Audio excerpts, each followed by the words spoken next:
Hello everyone, it's me again, another video blog. I hope you're all well and you're staying safe, you're staying at home and doing all your TEFL stuff. Today I thought I'd very briefly talk about some things that I wish I'd known starting out in TEFL. When I do the weekend face-to-face courses or the 3-day courses, people always ask me this question. Actually, it comes up quite a lot, like what pieces of advice would you give? And I think I'll kind of narrow it down to what I wish I'd known when I first started. So when I first went into the classroom and did my first sort of, 3 or 4 months of teaching, I guess. I would say that number one is that you don't need to know everything about grammar. You don't need to know the insides and outs of every single grammar point to be able to be an effective teacher. A lot of teaching is done in an improvised kind of way. You learn on the job. I always think about being a hairdresser, which is quite ironic at the moment given my giant mop, that to be a hairdresser, you learn the basics perhaps, and then you give it a go. You try it out on real hair. And it's the same with teaching, that you learn the basics, you get a sound foundation in the principles of the methodology, what you should be doing, making everything student-centered and communicative, and all those things that we know we should be doing. And then you get into the classroom and you give it a go and you learn on the job. And I observed another teacher for TEFL.org, and he said, you fake it till you make it. Now, I'm not saying you kind of fake it that much, but you know, it's a good point that you kind of learn on the job and you get better. And to some extent, it's trial and error. But as long as the fundamentals are okay, that's it. So yeah, that's number one. You don't need to know everything about grammar and know the insides and outsides of everything about the English language to be a good teacher. Number two, this is more of a kind of logistics thing. People get nervous about standing up in front of a class of students. They feel a bit kind of self-conscious. Maybe they get a bit flustered and they feel they're going red and they feel they're shaking. My advice, having observed lots of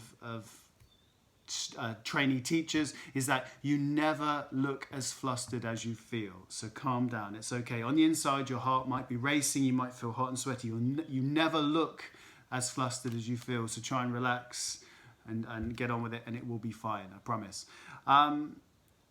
My final piece of advice, and this is one that I still do now, is that it's always a good idea as a new teacher or as a very experienced teacher to have a kind of stockpile of activities, games, etc., ready to go just in case. So if your lesson finishes 5 minutes early and you need something to fill some time, or you want to have a bit more of an interesting warmer, or something goes wrong. I think in the previous video blog I said that once I left all my books at home and had no materials.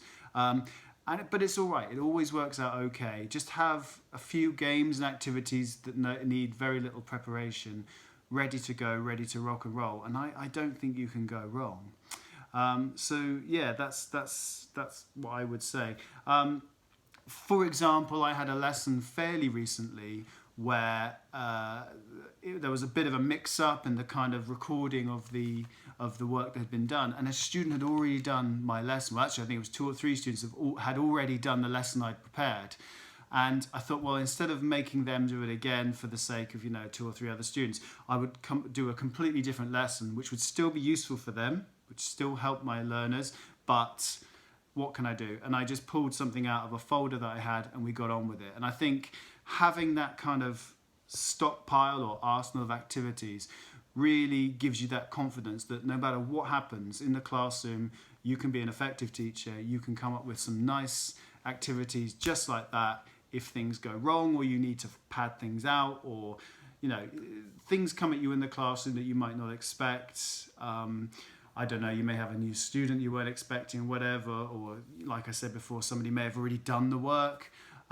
So that's what I think. I just think have that little folder. You can even have it on your phone now, or just in your head, a kind of collection of activities or games that you can just whip out, no preparation, and get on with. And I think that really is very, very reassuring for new teachers.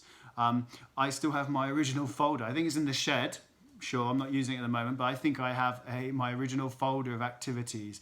Some of them are things like I don't know, even basic things like word searches and word puzzles, and then some of them are kind of grammar games and activities. I mentioned a grammar auction before. Things that need zero preparation, which will save the day. Okay, so there we are. My 3 top tips. You don't need to know everything to be a good teacher. You're never as flustered and red as you look. As you feel. Sorry.